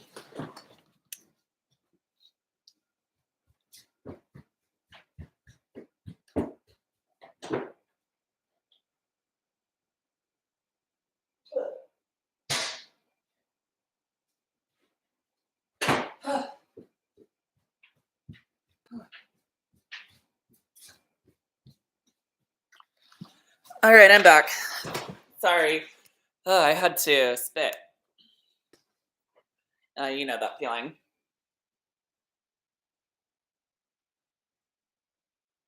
Okay. Sarah laughed. Aunt Hetty doesn't take anything well. Will you walk home from school with me tomorrow? Andrew asked suddenly. Sarah half smiled and nodded. If you're sure you want to be seen with me, Andrew smiled. Race you down the hill. Sarah wasn't going to let Andrew get a head start as she had let Peter do the other day. Last one to the bottom is a rotten egg, she called out, taking off as fast as she could run. Chapter 12. Stand closer together, Felicity commanded. Cecily, yeah, Felicity commanded Cecily and Clemmy Ray. You're both so short that you turn the rope too low, she complained. They were all in the schoolyard. Felix sat on a nearby rock, watching with distaste as the three girls skipped rope. He wanted to play marbles, but the other boys had gone. Felicity darted into the turning rope. The King of France went up the hill with 40,000 sandmen. With 40,000 men, not 40,000 sandmen. I'm making up words again. She panted as she jumped. The King of France came down the hill and nearer went up again. She darted out at Cecily and Clemmy Ray, she darted out and Cecily and Clemmy Ray let the rope go slack. I haven't missed yet, Felicity reminded them. You never miss, Clemmy Ray replied sullenly. So we never get our turn. Felicity is not very pleasant. I know other words to that rhyme, Felix put in. They're impolite, and we don't want to hear them, Felicity said cuttingly. Come on, Felix said, standing up. It's almost time for us to go or to do our chores. We'd better get going. Felicity, Felix, Cecily, and Clemmy Ray gathered up their books and walked slowly down the red dirt road. Cecily and Clemmy Ray were good friends, and they walked slightly behind Felix and Felicity. Felicity pulled her shawl around her shoulders and marched purposely ahead. I'm glad Sarah had to stay after school yesterday. It served her right. She thinks she's so smart. That Andrew's just as bad, Felix pouted. All he ever talks about is how much he knows. At least you don't have to share a room with Sarah. I have to share a room with that Andrew. The two of them are such show-offs. I know, just look at those dresses she wears to school. Who does she think she is anyway? The Queen of England? Cecily looked down at her own frock. It had once been Felicity's, and it had been washed so much the color and shine had faded from the gingham. I think her dresses are pretty, said Cecily wistfully. Clemmy Ray, whose dress made out of a monarch flower sack, was even more faded than Cecily's Cecily's was quick to agree. So do I. I wish I could wear dresses like that, but my ma would never let me. She didn't add, or Even if we even if we had the money to buy them. Felicity stumped her foot on the dirt path. I just wish Sarah's father would come and get her. I wish I wish he would come real fast.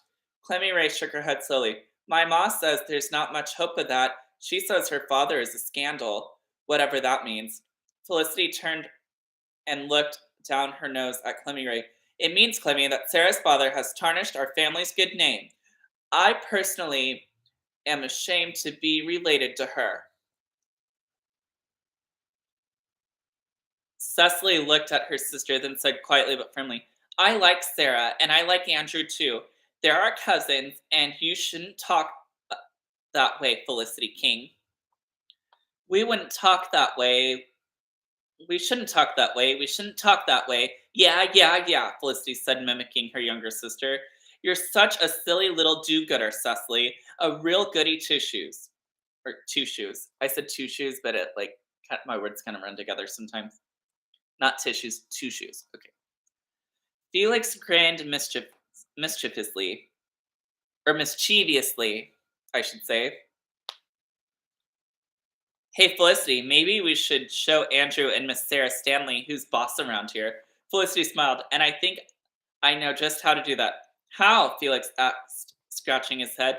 Felicity was always too quick for him. Her mind seemed to work at high speed. The trap door, Felicity whispered so Cecily and Clement Ray couldn't hear. You know where it leads. Felix slapped his leg and laughed. That'll fix them, he agreed happily. Come on, let's go home. If I'm right, Sarah and Andrew will come by just about the time we're doing our chores in the barn. Felix smirked wickedly. You can hear the garbage can outside. I mean, the garbage truck outside. Okay, Felix smirked wickedly. We'll have to find a way to lure them in. Felicity giggled. I know how to do that. You just wait and see. The low-sloping chicken coop was right outside the barn.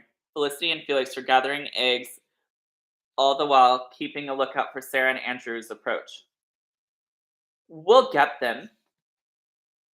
Yeah, we'll get them, and we'll get our chores done, she announced. Suddenly, with undistinguished joy, Felix nudged his sister. Here they come, he whispered. Little Miss La-Di-Da is in for a surprise, Felix predicted. And little Lord Andrew, Felix added. Or Felicity predicted. Okay, and little Lord Andrew, Felix added, relishing the thought of what was to come. He put down his basket of eggs and called out, Hey, Andrew, Sarah, come here. Immediately, Felicity and Felix ran to the barn and climbed up the ladder to the loft. Up here, Felix called out. Felicity leaned out the loft window. The cat has had her kittens. Do you want to come and see them? They're ever so tiny and cute. Felix used his arm to signal. They're up here. He turned to his sister. Come on, hurry. Hurry up. It's time to spring our trap. Oh, I've never seen newborn kittens. Sarah pulled Andrew towards the barn. Andrew followed, not telling her the thought of newborn kittens looked like mice. Not telling her he thought newborn kittens looked like mice. Sarah led Andrew into the barn, smelled of sweet hay and pungent manure. Ew. She blinked in the semi-darkness. It's so bright outside, I'm blind in here. I can't see a thing in here, Andrew admitted. Felix, Felicity, where are you? Sarah called out. We're up here. Felix called out from the loft. Do hurry, Felicity implored. The mother cat is taking the kittens away from the barn. Sarah and Andrew climbed the ladder to the loft where it seemed even darker. Felicity, Sarah called out. Over here, she called back sweetly. Sarah and Andrew walked through the thick hay towards Felicity's voice. Suddenly, the floor fell out from beneath them. Sarah screamed as they both fell through the trapdoor into the or to the mucking out section of the barn below. They landed waist deep in straw and cow manure. Ew. Sarah blinked disbelievingly as the great pink pig who wallowed in the manure twitched his fat pink nose at her. Above them, Felix and Felicity, laughing loudly, hung their heads through the trapdoor. Guess we got you, Felix called out. You sure don't look like you've been to Paris now, Felicity called out nastily.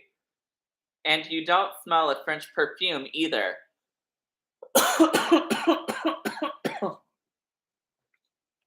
Excuse me.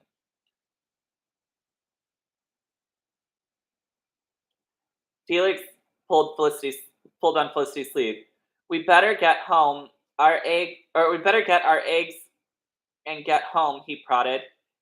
No telling how mad they are, and Andrew's bigger than me. Felicity nodded, and they hurriedly climbed down and then disappeared into the darkness of the barn. Don't even look at them, Sarah said, pulling herself out of the warm, sticky manure. How could she have thought Felicity just might have been ready to offer her the hand, or to offer the hand of friendship to her? It was all thick. It was all a trick. I'm going to kill them. I really am, Andrew announced, clenching his fist. Sarah shook her head. That's what they want. That's what they want. Then I'm going to tell Uncle Alec. That's what I'm going to do. And they'll be in for it. No, that's too easy. Listen to me, Andrew. Don't let... listen to me, Andrew. Let's get angry. Let's get angry. Let's get revenge. Okay, that's definitely a typo. Okay. Andrew smiled at her. Do you think we have an idea? Do you have an idea?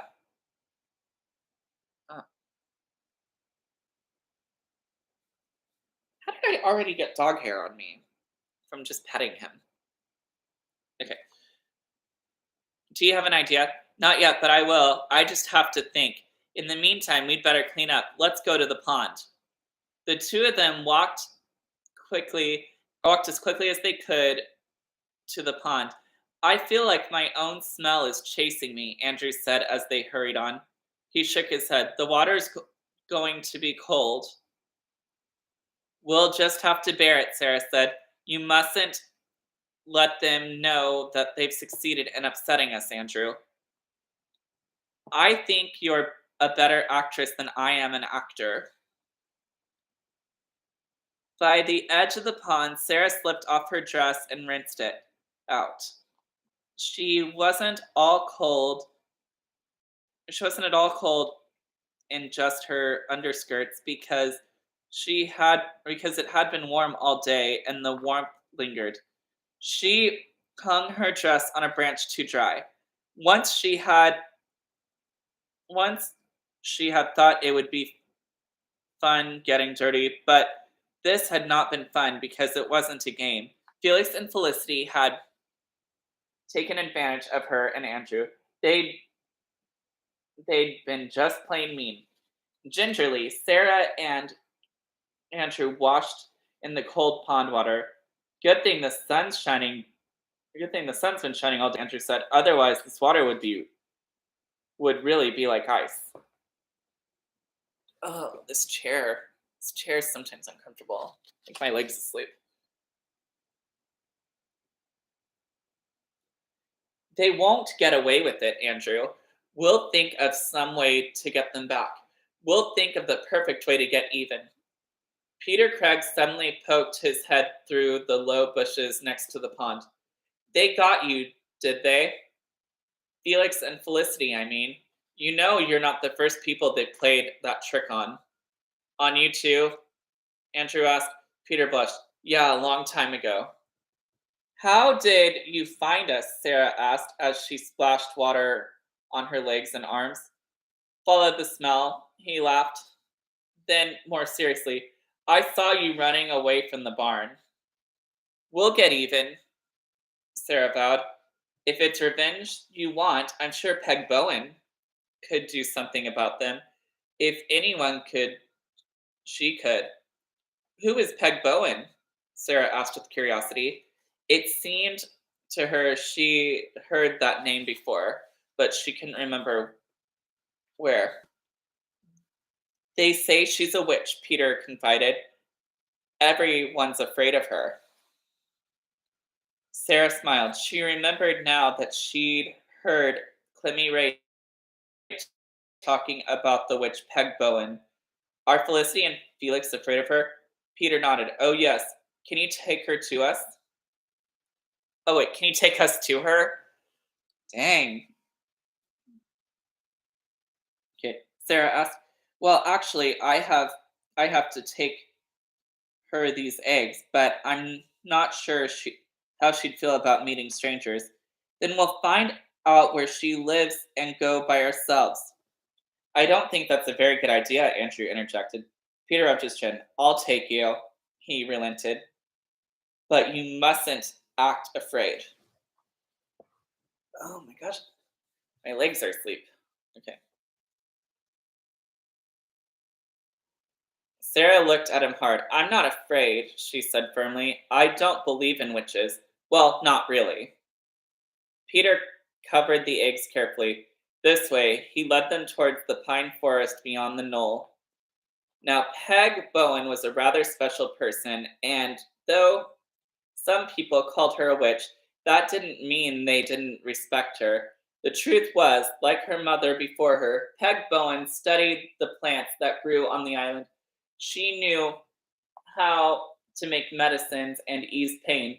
She lived a distance from Avonlea in a small house in the pine forest, and yet she wasn't, and yet she always seemed to know what was going on in the village and to the people who lived thereabouts. The children who called her a witch would have been very surprised to know that some of the most respected people in the community visited Peg Bowen for medicines. The forest floor was covered with pine cones and needles, except for where it was completely shaded. In those darkened places, a a strange springy kind of moss grew. Here and there, the small ponds or springs saturated the ground, and wild, strange mushrooms grew in the dampness. Peg Bowen knows everything, Peter told them. I know I don't know all the plants hereabouts, but I know some. I know she makes a cure for red eye out of pipe. That's the funny white plant. Look, looks sort of like a bunch of mushrooms hanging on a plant. Some folks call it corpse plant. Why? Sarah asked. I don't know for certain, Peter slowed his pace. I guess it's called that because it's completely white. Stem leaves everything. Sort of like it was a dead thing, like the corpse of a green plant. I'm not really certain going to this Peg Bowen's is a good idea, Andrew put in. The talk of corpses, even if they were plants, was starting to make him nervous. Too late now, Peter said, stopping and pointing through the trees.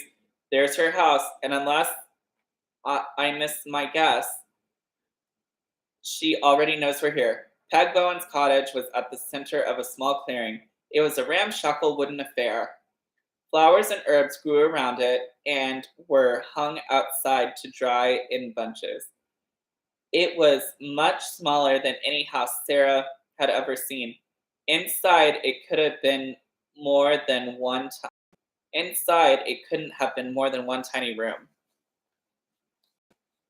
It's spooky, Andrew said as they hesitated at the edge of the clearing. I'm sure am glad it's daylight. Sarah frowned at him. I don't believe you've spent too long reading Grimm's fairy tales, Andrew King. This isn't the Black Forest, and we're not Hansel and Gretel. I'm not poking my head in her oven anyway, Andrew said. Peter strode across the clearing towards the cottage, followed quickly by Sarah and Andrew. Sarah felt completely intrigued, as if the house were calling out to her, as if soon all its mysteries would be revealed. Oh, my leg just popped. Okay. Just before they got to the door, it opened and an old woman stepped out. Sarah stared at her. She was dressed in layers of clothing. Her hair was frizzy, and her leathery face was a network of deep wrinkles. Her eyes were sharp and appraising, and they moved quickly from one person to another. Hello, Peg, Peter began. Sarah felt just a tiny bit uneasy as Peg Bowen's eyes came to rest on her. Well, I wondered when you would pay me a visit, Sarah Stanley. Sarah was taken aback that this strange woman knew her name. In fact, she seemed to know all about her. If it was as if Peg Bowen's sharp eyes could see right through her. How did you know who I was? Sarah ventured, but Peg cut her off. Then my eggs, Peter. Chickens laying again, I see. Peter nodded. Yes, the chickens are fine. He moved restlessly and then decided to come right out with it. We want to play a trick on Felicity and Felix King. We need your help. Peg's eyes swung back to Sarah, and it was Sarah to whom she seemed to be speaking. Ah, yes, them King children deserve a comeuppance. They've never been much charitable to old Peg here, and they're not much charitable to you either, she surmised. Okay, surmised.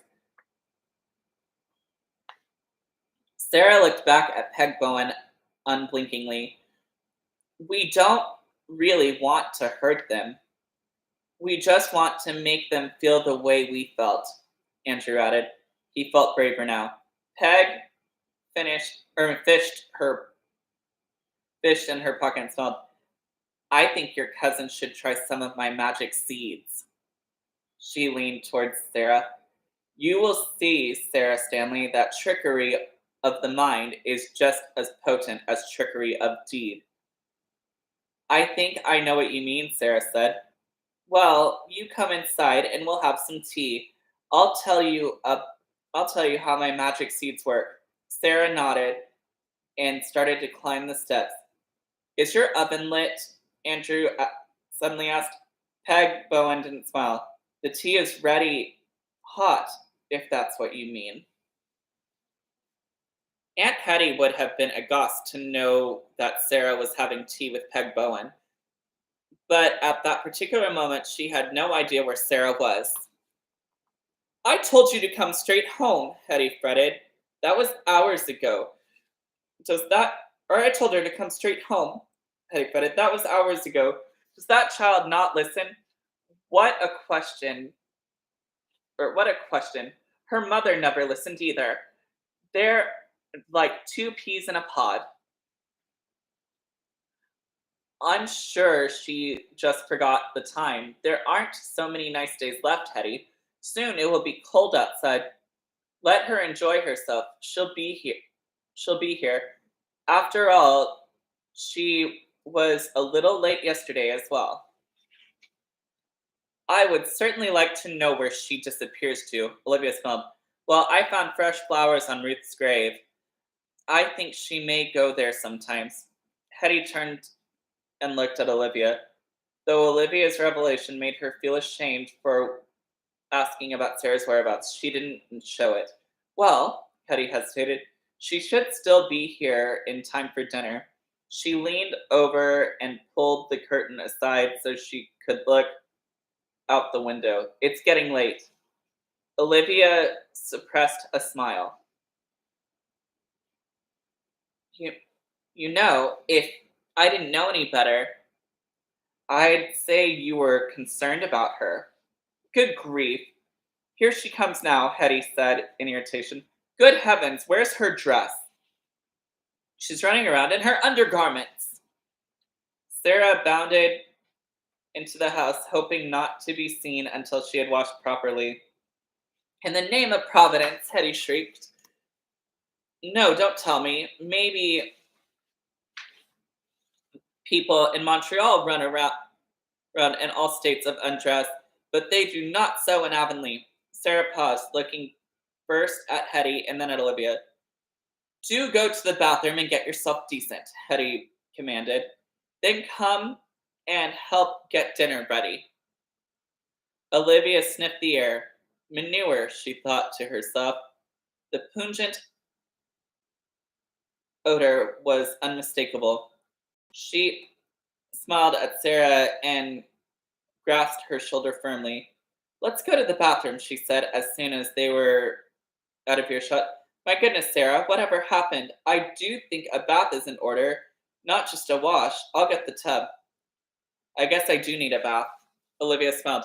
I'm sure there's a story here, but I'll wait for you to tell me. Sarah nodded. There is, and I will tell you, but not for a few days, not till the story has a proper ending. Okay. All right. I'm on chapter 13 now. So I'm going to end it right here because I have to get ready and go get a haircut. I will be back later.